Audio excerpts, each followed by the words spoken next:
Welcome to ఖజానా traders. మనము bank Nifty analysis చూసుకుంటే ఎస్టర్డేస్ది.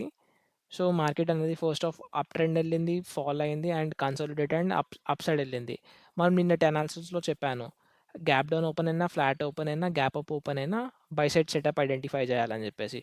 సో ఇవాళ మార్కెట్ అనేది ఫ్లాట్ గ్యాప్ డౌన్ ఓపెన్ అయింది, గ్యాప్ డౌన్ ఓపెన్ అయ్యి అప్ ట్రెండ్ వెళ్ళింది.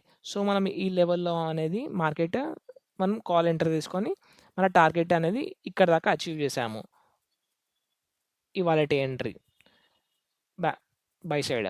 అండ్ రేపటి అనాలిసిస్ వచ్చేసి మార్కెట్ అనేది అప్ ట్రెండ్లో ఉంది.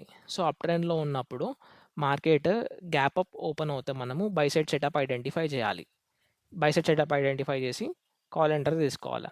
ఇన్ కేస్ మార్కెట్ అనేది గ్యాప్ డౌన్ ఇక్కడ ఈ లెవెల్లో ఓపెన్ అవుతే అప్పుడు ఈ బైయర్స్ని టార్గెట్ చేయడానికి మనకి ఈజీ ఉంటుంది. అప్పుడు సెల్ సైడ్ సెటప్ ఐడెంటిఫై చేయాలి. అండ్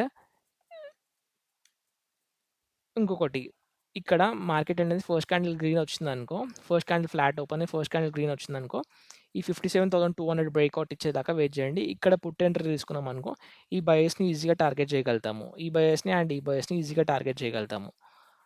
అప్పుడు మార్కెట్ ఫాలో అయ్యే ఛాన్సెస్ ఉంది. లేదు ఫస్ట్ క్యాండిల్ గ్రీన్ రాలేదు అండ్ రెడ్ వచ్చిందనుకో, రెడ్ ఆర్ సంథింగ్ సమ్వాట్ ఏమైనా వచ్చిందనుకో, అప్పుడు మనము కాల్ సెట్ సెటప్కి ఐడెంటిఫై చేయాలి, కాల్ సెట్ సెటప్ ఐడెంటిఫై చేయాలి. అండ్ నెఫ్టీలో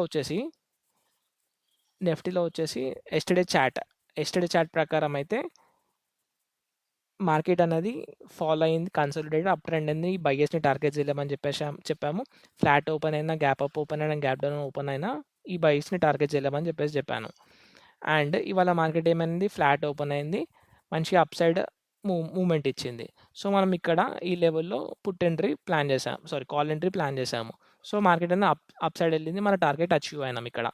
అండ్ ఇంకొకటి, మార్కెట్ రేపటి అనాలిసిస్ వస్తే మార్కెట్ అనేది అప్ ట్రెండ్లో ఉంది మంచిగా. సో అప్ ట్రెండ్లో ఉన్నప్పుడు మనము in case gap up open అవుతే బై సైడ్ సెటప్ ఐడెంటిఫై చేయాలి. ఎందుకంటే ఈ బయ్యర్స్ని టార్గెట్ చేయలేము మనము. సో ఎందుకంటే మంచి ప్రాఫిట్లో ఉంటారు ఈ బయ్యర్స్ మంచి ప్రాఫిట్లో ఉంటారు, వీళ్ళని టార్గెట్ చేయలేము.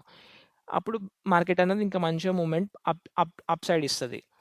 అండ్ ఇన్ కేస్ మార్కెట్ అనేది ఈ లెవెల్లో ఓపెన్ అవుతే, అప్పుడు ఈ లెవెల్లో ఓపెన్ అవుతే put entry cell side setup identify చేసుకొని పుట్ ఎంట్రీ ప్లాన్ చేసుకోవచ్చు మనము. In case market first candle green వచ్చిందనుకో, గ్యాప్ అప్ ఓపెన్ అయ్యి ఫస్ట్ క్యాండిల్ గ్రీన్ వచ్చిందనుకో, మార్కెట్ ఫాల్ అయిన తర్వాత ఈ ఫస్ట్ క్యాండిల్ లో బ్రేక్అవుట్ ఇచ్చిన తర్వాత ఇక్కడ మనం